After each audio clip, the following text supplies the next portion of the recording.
No more iPhone FaceTime FOMO. Here's how Apple video calls are arriving on Android. In what is widely regarded as Apple's answer to Zoom video calls, the software behemoth is now allowing people to join FaceTime calls using Android phones and Windows laptops. No iPhone required. FaceTime will be updated with a new grid view and the ability to schedule calls, as well as the ability to video chat with people outside of Apple's bubble.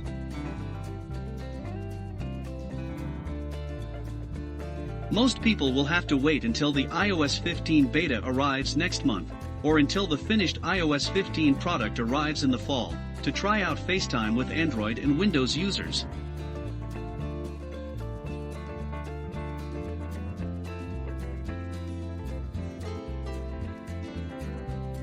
How do you plan to FaceTime on Android or Windows?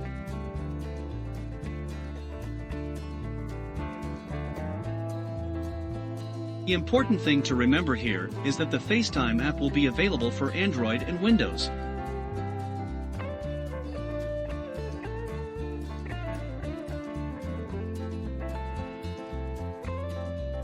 It is that you will be able to connect to a FaceTime call via a link.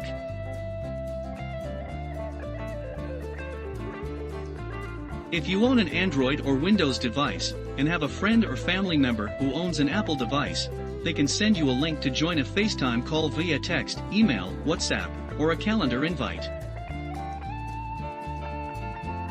One caveat to this update: to schedule or start a FaceTime call, you'll need to have an Apple device and an Apple account.